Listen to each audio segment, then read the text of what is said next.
Et bonjour à tous, j'espère que tout le monde va bien. On se retrouve sur Senseiya Shining Soldier pour un deuxième tutoriel, cette fois-ci sur comment créer une équipe plus ou moins optimisée avec les personnages que vous avez et comment fonctionnent les effets d'équipe, etc. Alors pour ça du coup on va se rendre dans le menu équipe ici et je vais vous montrer un peu. Donc moi j'ai créé deux équipes, donc une première et une deuxième ici. Et pourquoi j'ai mis tel ou tel personnage, quel effet ils vont avoir et comment en fait créer une équipe optimisée avec les personnages que vous avez ici. Alors on va se mettre dans composition d'équipe et je vais vous expliquer par exemple ma première équipe, donc comment je l'ai construite. Alors dans un premier temps, ce que je vous conseille de faire, c'est choisir trois personnages avec lesquels vous allez jouer quasiment tout le temps. Donc le mieux c'est ça, enfin à l'heure actuelle avec le peu de personnages qu'on a sur le jeu et le peu d'effets d'équipe en fait sur le jeu, euh, le mieux c'est de créer une équipe où vous avez trois personnages que vous prenez tout le temps. Alors le mieux c'est d'avoir c'est d'avoir trois personnages, donc un de chaque couleur. Donc ici par exemple je joue dans cette équipe là, je joue exclusivement Aiolia, Shaka et Aiolos. Donc j'ai un personnage de chaque couleur. Et sur le banc, du coup, pour avoir en effet d'équipe, j'ai mis le Shiryu vert, le Iki vert et le Iki bleu. Je vais m'expliquer pourquoi j'ai fait ça. Donc les effets d'équipe ne s'activent que sur les personnages qui ne combattent pas. Attention, c'est très important. Les effets d'équipe de ces trois personnages-là, du coup, que j'utilise tout le temps, ne sont pas actifs en combat. J'ai vu des personnes dire que que tous les effets d'équipe étaient actifs. Non, et ça c'est expliqué au début du jeu. Dans le tutoriel, quand ils vous apprennent à faire une équipe, ils vous expliquent bien que les effets d'équipe sont actifs seulement pour les personnages qui ne sont pas sur le terrain. Donc ça c'est très important à savoir parce que du coup, vos trois personnages ici, leurs effets d'équipe ne seront jamais activés, vu que vous allez les utiliser tout le temps.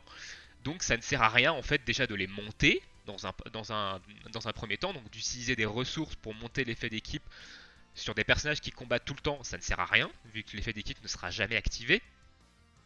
Et du coup, ça laisse entre guillemets ça laisse libre cours donc aux trois personnages suivants qui eux vont avoir leur effet d'équipe tout le temps actif. Et du coup, vous allez pouvoir mieux construire votre équipe pour avoir des effets d'équipe qui sont cohérents avec les trois personnages que vous allez jouer. Alors ici, comme j'ai expliqué, moi j'utilise tout le temps Aiolia, Shaka et Aiolos. Alors pourquoi j'ai pris ces trois chevaliers là plutôt que d'avoir pris par exemple j'ai Deathmask aussi comme autre chevalier d'or, mais j'en ai pas d'autres hein, sur ce compte là. Alors Aiolia qui est un excellent DPS rouge qui va du coup apporter en détail, donc ici en compétence passive, son passif 2 donne de l'esquive du coup à vos alliés quand lui se replie. Et l'esquive est très important pour Shaka. Parce que Shaka a des passifs qui proc donc, sur les coups critiques et quand il esquive. Donc plus vous allez lui donner d'esquive, plus vous avez de chances que Shaka esquive et que du coup il fasse proc son passif. Alors quand il esquive, il réduit d'un certain pourcentage l'attaque combative de toute l'équipe adverse, de toute l'équipe, pas seulement du guerrier principal qui est en face de lui, de toute l'équipe. Donc ça peut être très intéressant pour contrer des personnages combatifs. Quand le PVP sera là, donc ça pourrait être intéressant pour contrer par exemple des armures du Gémeaux qui sont des personnages combatifs, un autre Shaka qui est un personnage combatif, des Mu qui sont des personnages combatifs, par exemple. Donc voilà pourquoi je joue Aiolia ici en personnage rouge et pas Deathmask pour son passif d'esquive qui va profiter à toute l'équipe et notamment à Shaka. Shaka, donc évidemment, qui est un personnage bleu qui est extrêmement fort, enfin, que je trouve extrêmement puissant. Euh, Ici, donc, comme j'ai expliqué, son passif numéro 2 en cas d'esquive réussi diminue l'attaque combative des ennemis de 24% pendant 5 tours. Alors moi je l'ai au maximum, je l'ai monté à niveau 5 ce passif là. Donc du coup c'est pour ça que ça dure 5 tours, ce qui est énorme, 5 tours. Et son passif 1, c'est qu'en cas de coup critique, il diminue l'attaque physique de toute l'équipe adverse. Voilà, donc ici de 21% pendant 3 tours, il est que niveau 2 sur 5, mais je suis en train de le monter. Également, donc Shaka évidemment très bonne unité bleue, donc voilà pourquoi j'ai pris lui en bleu. Et en vert, du coup j'ai pris Aiolos, celui qui vous est donné en gratuit, notamment pour son passif numéro 1, ici donc que j'ai monté niveau 2, qui augmente l'attaque physique d'Aiolia de 31% quand il est en combat. Donc ce passif là s'active, ce n'est pas un effet d'équipe, du coup normalement il s'active quand vous jouez avec lui, donc c'est pour ça que je joue les deux ensemble. Il va donner du coup 31% d'attaque physique à mon Aiolia, ce qui est quand même assez puissant et rend Aiolia vraiment très fort. Donc son effet d'équipe, augmentation de l'affinité des guerriers verts, on s'en fiche vu qu'il sera jamais activé, vu que le personnage sera toujours sur le terrain. Et au niveau de ses compétences, bon bah ici moi j'ai monté la justice ailée pour supprimer du coup des affaiblissements sur les alliés. Voilà, c'est une purif, c'est plutôt intéressant. J'ai mis également ça en compétences de soutien. Et les compétences de soutien, j'en parlerai à la fin. Du coup, donc voilà pour mon équipe, moi. Donc ces trois personnages du coup marchent très bien ensemble. Hein. Aiolios qui augmente les dégâts d'Aiolia, Aiolia qui donne de l'esquive, qui permet à Shaka du coup d'avoir plus de chances d'esquiver et du coup de faire proc son passif. Donc les trois personnages marchent très bien ensemble. Je trouve ce trio vraiment très fort et vraiment très intéressant. Donc ça, c'est les trois personnages que je joue tout le temps sur le terrain. Et ensuite, en personnage de soutien, ici, on va regarder les compétences d'équipe, seulement les compétences d'équipe, vu que c'est ce qui vont être utiles avec ces trois personnages-là. Donc, par exemple, j'ai mis le Shiryu vert ici, et parce que en compétence d'équipe, le Shiryu vert, donc je l'ai monté au maximum, sa compétence d'équipe, il augmente au quatrième tour le taux de coup critique de 14 pour les alliés pendant 5 tours, donc ça augmente le coup critique, notamment celui de Shaka. Et ça va permettre à chacun en fait de faire plus de coups critiques et de faire proc du coup son premier passif qui réduit l'attaque physique de toute l'équipe adverse quand il fait un coup critique. Donc voilà pourquoi j'ai choisi Shiryu. Donc à partir du tour 4, hop, j'ai une augmentation de 14 de coups critiques sur toute mon équipe pendant 5 tours. Donc ça profite à tout le monde, hein. Ça permet de faire plus de critiques, mais plus à Shaka du coup qui va du coup lui permettre de faire proc son premier passif plus souvent, car il va faire plus de critiques. Alors voilà pourquoi j'ai choisi le Shiryu vert, donc j'ai évidemment monté son effet d'équipe au niveau 5. Ensuite j'ai pris le Iki vert, qui est une excellente unité à jouer sur le terrain. Et je vous expliquerai pourquoi, parce que j'ai fait aussi dans ma deuxième équipe, qui est une équipe de chevaliers de bronze principalement. Et du coup ici il est utile pour sa compétence d'équipe que j'ai montée, donc elle est à 3 sur 5 pour l'instant mais je vais la monter au maximum. Elle augmente en fait en combat les PV du guerrier principal allié de donc ici 16%. Donc à chaque fois que vous allez mettre un de vos 3 chevaliers sur le terrain, et ben il va avoir 16% de points de vie supplémentaires. Voilà, donc ça le rend, c'est plutôt intéressant, ça rend le personnage un peu plus tanky du coup. Donc voilà pourquoi j'ai mis le Iki vert ici. Quand la compétence est montée niveau 5, il est à 20%, donc ça fait 20% de vie en plus sur votre personnage qui est sur le terrain, donc c'est plutôt intéressant. Donc voilà pourquoi j'ai mis Iki vert en deuxième personnage de soutien, donc en effet d'équipe. Et en troisième, j'ai mis le Iki bleu ici. Le Iki bleu, lui, qui augmente, donc j'ai monté son passif d'équipe au niveau 5 ici, qui va augmenter à partir du troisième tour l'attaque physique du guerrier principal allié de 34% pendant 5 tours. Alors attention, c'est du guerrier principal, donc au début du troisième tour, son effet d'équipe va proc, et il faut que vous ayez un allié qui soit physique. Ça veut dire que si par exemple je suis avec Shaka, donc Shaka qui est un personnage de type combative, si j'ai Shaka sur le terrain au troisième tour, ça va lui augmenter son attaque physique, mais ça sert à rien. Donc en gros, c'est un peu risqué comme effet d'équipe parce qu'il faut que vous ayez un personnage qui soit de type physique sur le terrain. Donc par exemple, si j'ai Aiolos ou Aiolia sur le terrain au début du troisième tour, et bah là il va prendre 34% de dégâts physiques en plus pendant 5 tours. Donc c'est vraiment très fort. Et c'est pour ça que j'ai mis le Iki bleu en troisième personnage de soutien dans mon équipe. C'est surtout pour booster Aiolia et Aiolos. Donc il y a des moments où je vais avoir Shaka sur le terrain parce que en histoire le combat va me demander d'avoir un personnage bleu ou parce que je ne joue qu'avec Shaka pour réaliser un défi où il faut finir le combat qu'avec le premier guerrier. Donc dans ces cas-là, cet effet-là ne sert à rien.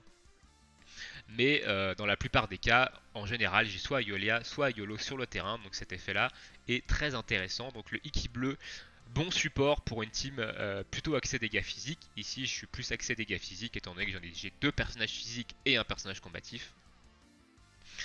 Donc voilà, qui j'aurais pu mettre à la place de ces personnages-là. Alors, à la place du Iki bleu par exemple, si je voulais renforcer le Shaka, j'aurais pu mettre je crois que c'est le Yoga vert.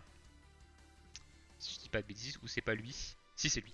J'aurais pu mettre le Yoga vert. Alors le Yoga vert, comme effet d'équipe par exemple, au début du deuxième tour, il augmente l'attaque combative du guerrier sur le terrain, donc du guerrier principal allié, de 1800 pendant 3 tours. Donc après vous montez son niveau d'équipe et ça va augmenter de plus. Donc par exemple quand je fais ce que je peux faire, en fait, quand je fais un niveau qui me demande de faire qu'avec le guerrier principal et que je joue exclusivement Shaka, et bah au lieu d'avoir le Eki bleu, je peux mettre le Yoga vert ici, donc à partir du deuxième tour, ça va augmenter l'attaque combative de mon Shaka. Donc voilà, je peux mettre, c'est une variante en fait pour mon équipe, ce Yoga vert. Ensuite, il n'y a pas d'autres personnages qui soient vraiment intéressants. Alors après, vous avez des procs, notamment je pense au Shun bleu, qui lui va au quatrième tour par exemple augmenter la défense physique du guerrier principal allié de 30% pendant X tours, en fonction du niveau auquel vous avez. Donc là, c'est si vous voulez une équipe un peu plus tanky, par exemple vous jouez Adelbaran, qui est un gros tank physique, qui a pas mal d'améliorations de défense physique, et donc bah, vous voulez le rendre encore plus tanky, et bah, vous mettez par exemple, vous pouvez mettre ce Shun bleu sur le banc, ce qui fait qu'au quatrième tour, il va encore donner plus de défense physique à votre Adelbaran si vous êtes avec Aldebaran sur le terrain évidemment. Donc c'est aussi une option qui est bonne en fonction de votre équipe. Maintenant, il y a également d'autres possibilités. Donc, vous avez par exemple le yoga ici. Qu'est-ce qu'il fait? Lui, il diminue l'esquive de l'ennemi, enfin des ennemis. Donc, il diminue l'esquive de toute l'équipe adverse. Donc, ça peut être intéressant de le jouer. Par exemple, en PVP, si vous tombez contre je sais pas, si vous tombez contre une équipe avec Shaka et Shaka Aiolia, par exemple, si vous voulez éviter que le Shaka adverse fasse trop d'esquive grâce au buff de l'Aiolia, bah, vous pouvez mettre par exemple un yoga sur le banc à partir donc qui va réduire toute l'esquive de toute l'équipe adverse. Voilà, ça peut handicaper un Shaka par exemple. Donc il y a des multiples possibilités. Donc je vais récapituler quand même un petit peu ce que j'ai expliqué jusqu'à maintenant. Donc pour construire une équipe efficacement aujourd'hui, donc vous prenez trois personnages que vous allez jouer tout le temps, un de chaque couleur de préférence.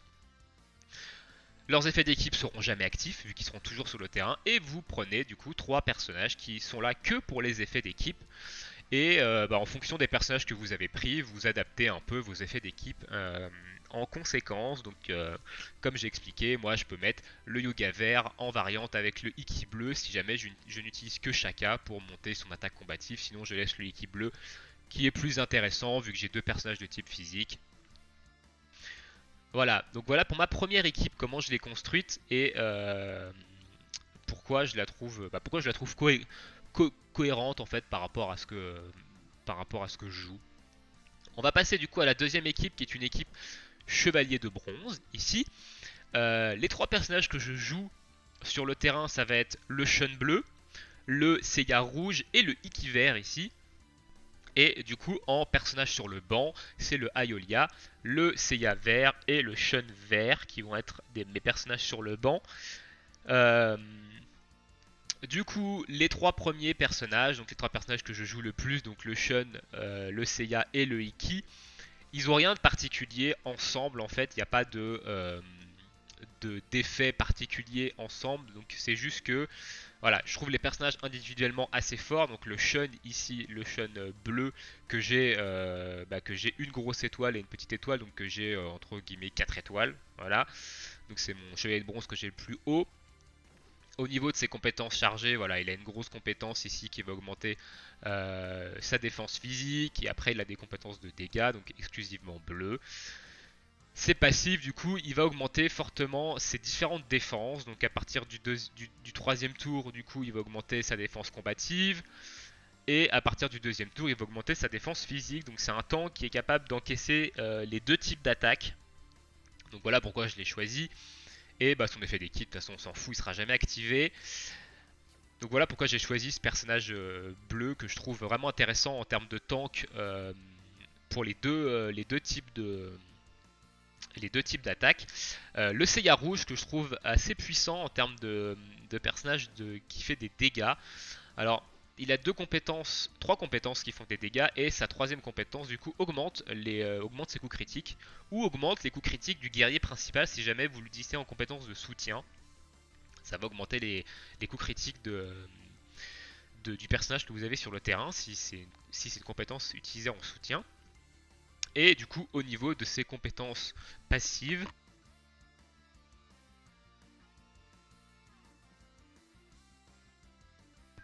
voilà, j'ai une crise de tout à force de parler. Du coup, ses compétences passives, donc c'est les augmentations des taux de critique pour lui.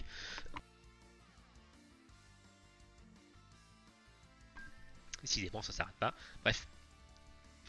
Du coup, au début du troisième tour, il va gagner 10% de critique.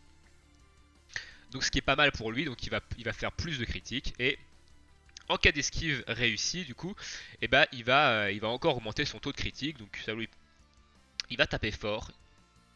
Il va taper assez fort dans son effet d'équipe. Pareil, on s'en fout, ça sera jamais activé. Donc il va faire quand même pas mal de critiques ce personnage, donc c'est pour ça que je trouve qu'en personnage rouge, c'est un personnage intéressant. Voilà, c'est un personnage intéressant qui va pouvoir faire pas mal de critiques et faire très mal. Du coup sur du personnage, soit sur du rouge, donc à type neutre, soit sur du vert avec l'avantage du type. Et il a des attaques qui font quand même qui sont relativement puissantes. Hein. On a l'Hypercute qui est une puissance de 29. Le Metteur de Pégase qui a une puissance de 24, a une speed de 8. Et ici c'est l'attaque, la comète de Pégase qui est quand même assez lente, une speed de 2 mais qui va encore augmenter son taux de critique. Donc voilà pourquoi je trouve le Seiya rouge vraiment intéressant. Et pourquoi je joue lui en rouge et pas un autre personnage. Hein. Par exemple, on aurait pu jouer quand même pas mal d'autres personnages de type chevalier de bronze. Hein. En rouge, donc il y a le Shiryu du dragon ici qui a que des attaques qui font des dégâts. Et en termes de passif, je trouve pas ça très intéressant, surtout que j'ai débloqué que son premier passif, donc c'est aussi pour ça que je le joue pas. J'ai joué surtout, en fait, ce que j'ai mis surtout pour mon équipe Chevalier de Bronze, c'est les personnages Chevalier de Bronze avec lesquels j'ai le plus d'étoiles. Car ici, avec la grosse étoile donc, qui caractérise rang guerrier 3, du coup, il a son deuxième passif d'améliorer, il a son deuxième passif d'activer. Alors que les autres ici, que j'ai ici rang guerrier 2, rang guerrier 1, rang guerrier 1, enfin rang guerrier 2, rang guerrier 0, etc. Ils ont qu'un seul passif, donc c'est pas très intéressant. Donc c'est pour ça que j'ai pris mes trois personnages ici qui ont les plus de passifs débloqués.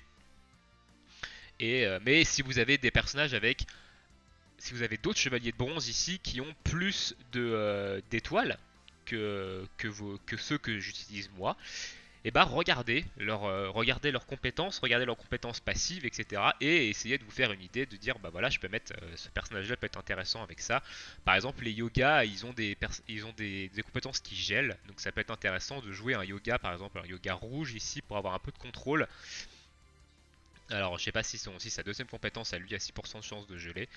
Et en termes de compétences passives, donc lui il augmente sa propre défense, donc c'est un personnage un peu plus défensif. Donc moi j'ai préféré prendre le Seiya qui est plus offensif parce que j'ai deux personnages défensifs à côté. On va aller voir le Ekiver du coup. Pourquoi j'ai pris lui et pourquoi je prends lui en personnage vert. Alors je trouve que le Ekiver est vraiment intéressant parce que c'est un gros personnage défensif aussi. Donc en plus du Shun, ça fait deux personnages défensifs et il peut s'auto-soigner. Donc il a sa compétence de charger C. Du coup, lui permet de se mettre un buff de soin qui lui rend X pourcentage de PV chaque tour pendant 3 tours. Alors je ne l'ai pas encore amélioré, mais quand on l'améliore, c'est encore plus que ça. Donc il peut se soigner encore plus. Donc c'est vraiment un personnage efficace. Il a quand même des attaques qui font mal. Hein. Les ailes du phoenix, une puissance de 28. L'illusion du phoenix, une puissance de 23 avec un speed de 7. Donc ça lui permet d'avoir quand même pas mal de. Enfin, souvent l'initiative en combat. Et au niveau de ses avec lui et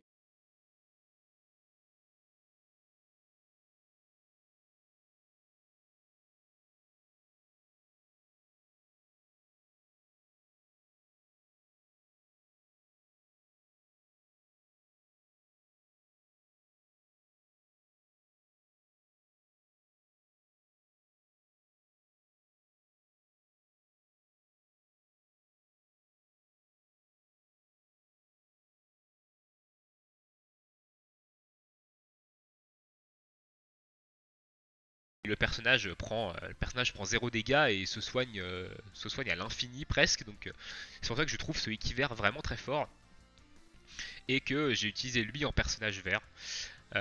Et aussi parce que évidemment j'ai le plus d'essais personnage vert sur lequel j'ai le plus d'étoiles, hein, donc il a 2 passifs de débloquer au lieu de 1, donc ce qui est plus intéressant, hein. Après évidemment vous voyez en fonction des personnages verts que vous avez et des étoiles que vous avez sur les personnages verts. Et ensuite, du coup, en dehors de ces 3 personnages là, j'ai pris du coup le Seiya vert, le Shun vert et l'Aiolia rouge. Alors vous allez me dire pourquoi tu prends Aiolia et pourquoi tu joues Seiya rouge plutôt que Aiolia. Et ben en fait parce que Aiolia déjà je ne joue pas Aiolos avec, donc il perd les dégâts, l'attaque physique que lui donne Aiolos. Et sa compétence d'équipe est quand même relativement intéressante pour une team chevalier de bronze, voilà, car elle augmente l'attaque combative des chevaliers de bronze alliés de 30%. Alors il n'y a que Ikiver qui tape en combatif dans mes 3 personnages, donc, mais ça lui donne encore plus, enfin ça fait que le Ikiver en plus de tanker va faire plus mal. Donc voilà pourquoi j'ai pris Aiolia ici, parce qu'il a un effet d'équipe pour les chevaliers de bronze. Ensuite j'ai pris le Seiya vert parce qu'il a également un effet d'équipe pour les chevaliers de bronze. Donc lui il va augmenter la défense physique des chevaliers de bronze de 30%. Et ensuite j'ai pris le Shun vert qui a aussi une compétence d'équipe pour les chevaliers de bronze qui augmente la défense, cette fois-ci la défense combative de 35%. Donc j'ai pas d'augmentation d'attaque physique hein, pour le Seiya et le Shun qui sont des personnages qui tapent en physique. Alors je crois que le Shun, si je dis pas de conneries, tape en physique. Oui, il tape en physique. Mais c'est pas trop grave, hein. Le Seiya va faire quand même pas mal de dégâts parce qu'il va critiquer assez souvent, donc il n'a pas besoin d'augmentation de dégâts physiques. Et le Shun, c'est un tank, il va être là pour encaisser. Donc il va pas avoir besoin non plus de taper énormément fort. Mais si jamais je veux de l'attaque physique, évidemment, je mets le Iki bleu à la place du Aiolia, hein. Si jamais si jamais c'est un combat sur lequel je ne joue pas Iki, qui est le seul personnage combatif, donc qui est le seul personnage qui profite de l'effet d'équipe d'Aiolia, et ben je mets le Iki bleu à la place de l'Aiolia rouge pour avoir son proc d'attaque physique au 3ème tour, qui va bénéficier soit à Shun, soit à Seiya en fonction de l'un des deux que j'ai sur le terrain. Donc voilà pour mon équipe chevalier de bronze. Ça tourne pas mal, hein. On peut clean le story mode tranquillement avec une équipe comme ça. Si vous n'avez pas Aiolia, évidemment, bah, vous mettez le Iki bleu hein, ici. Donc vous avez vous jouez les 3 personnages ici, ou vous voyez en fonction des personnages des chevaliers de bronze sur lesquels vous avez le plus d'étoiles. Donc moi ce que je peux vous conseiller du coup c'est vous lisez, vous regardez les personnages avec lesquels vous avez le plus d'étoiles, donc dans le cas d'une team ici chevalier de bronze, et vous regardez leur passif, vous regardez leurs compétences actives aussi également, et vous regardez leur effet d'équipe. Donc il y a des personnages qui augmentent exclusivement les chevaliers de bronze. Donc il y a le Seiya vert, le Shun vert qui augmente les chevaliers de bronze, le Aiolia rouge du coup qui augmente aussi les chevaliers de bronze. Il y a également le Mu qui augmente les chevaliers de bronze, lui qui augmente il augmente les points de vie des chevaliers de bronze. Donc on peut quand même se faire une équipe chevalier de bronze assez optimisée. C'est peut-être la seule équipe qu'on peut faire vraiment opti. Il y a également une équipe chevalier d'or que vous pouvez faire, mais il faut avoir quand même il faut avoir certains chevaliers d'or, donc c'est plus compliqué à faire. Alors, les chevaliers de bronze, on en a quand même relativement beaucoup, hein, vu que c'est les personnages de base, hein. Donc c'est quand même plus facile de se faire une équipe opti chevalier de bronze qu'une équipe opti chevalier d'or, hein. Après, si vous avez les chevaliers d'or avec les effets d'équipe qui boostent les chevaliers d'or, évidemment c'est plus intéressant de faire une équipe chevalier d'or. Mais voilà, donc voilà pour mes 2 équipes et pourquoi j'ai mis tel ou tel personnage et quelle variante je peux mettre en fait dans mes équipes. Euh, Ensuite on va parler des compétences ici, des compétences de soutien. Alors les compétences de soutien pour les 3 personnages qui sont sur le banc, vous vous en foutez en fait, vous mettez ce que vous voulez, de toute façon vous ne les utiliserez jamais vu qu'ils ne seront jamais en combat. Mais c'est intéressant de bien choisir ces compétences de soutien sur les 3 personnages que vous jouez. Alors par exemple moi donc dans ma première équipe, je joue Aiolia, Shaka et Aiolos. Alors en compétences de soutien sur Aiolia, j'ai pris son rugissement du lion, donc qui est son buff qui augmente l'affinité de mon équipe. Alors qu'est-ce que c'est que l'augmentation d'affinité rapidement? Et bien en fait ça augmente la puissance de votre avantage du type. tout simplement. Donc c'est quand même intéressant d'avoir un buff d'affinité sur son équipe pour augmenter la puissance de votre, pour augmenter les dégâts que vous faites avec vos attaques weak. Donc les attaques qui ont l'avantage du type. Donc c'est pour ça que j'ai pris Rugissement du Lion ici en attaque de soutien. Pour Shaka, du coup, j'ai pris Châtiment du Ciel en attaque de soutien. Donc c'est une attaque du coup de type bleu. Et comme j'ai pas d'autres, comme mes deux autres personnages n'ont pas d'attaque bleue, ils ont des attaques exclusivement de leur couleur.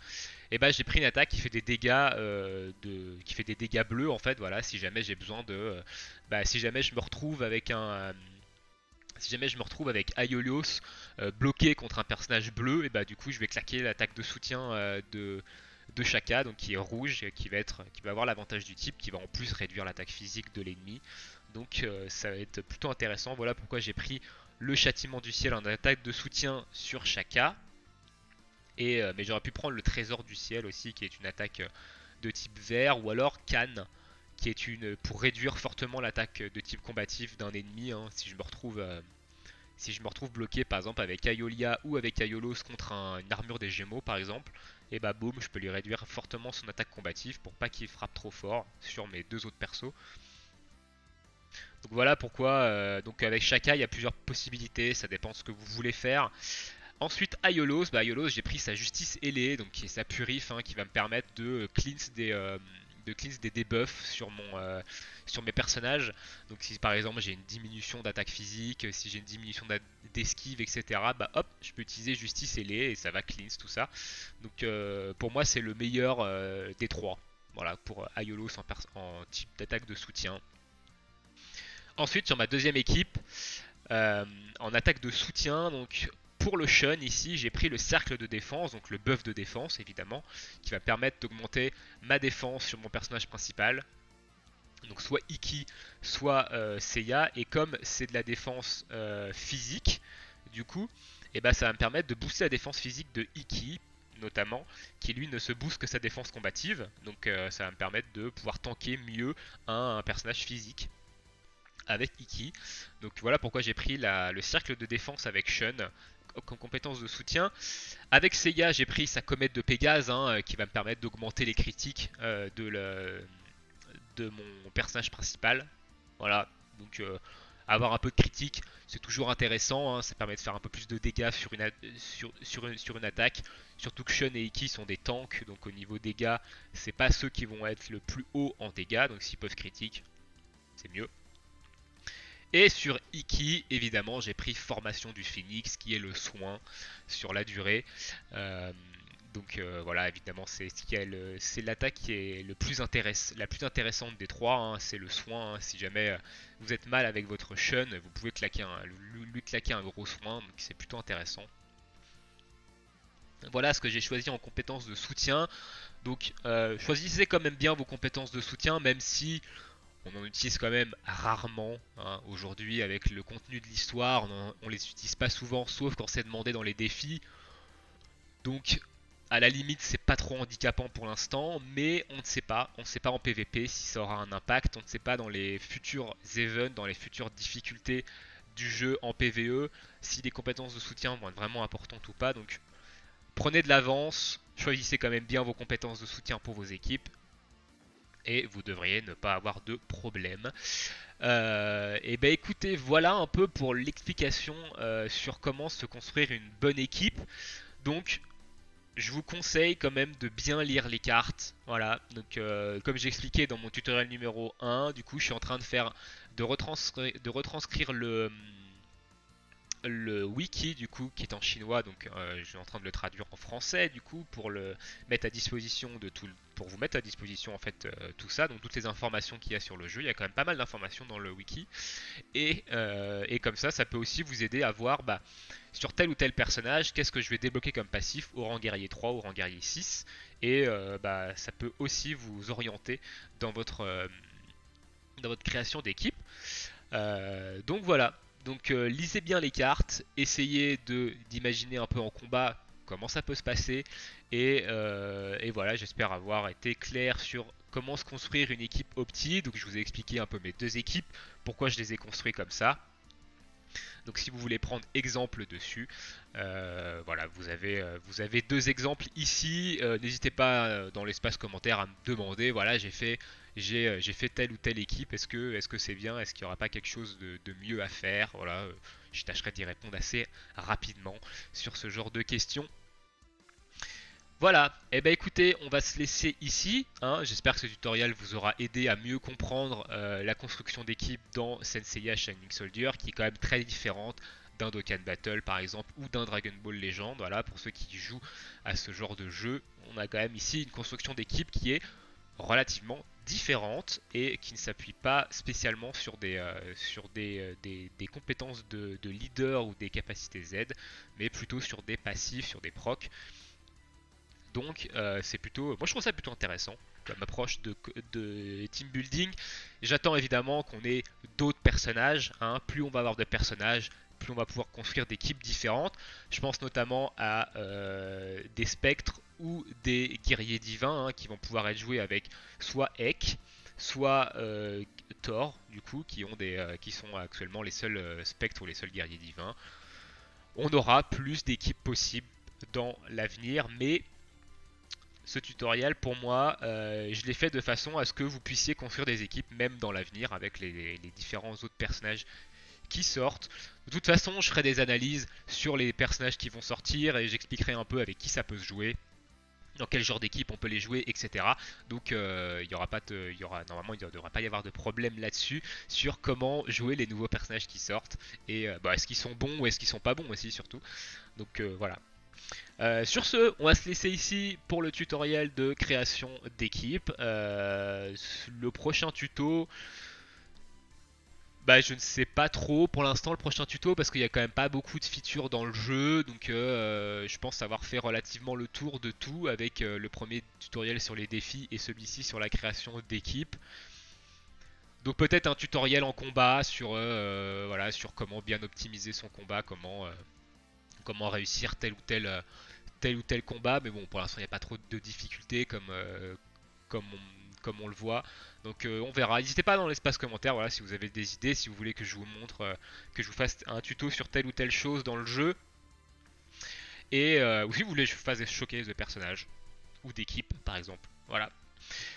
Sur ce, on va se laisser là. Définitivement, voilà, ça fait quand même 30 minutes de vidéo, ce qui est quand même pas mal. Et on se retrouve pour de prochaines vidéos sur la chaîne, sur Senseiya ou sur Dragon Ball Strongest Warrior, en fonction de ce qu'il y aura à montrer. Voilà, bonne soirée, bonne journée à tous et à bientôt. Ciao ciao.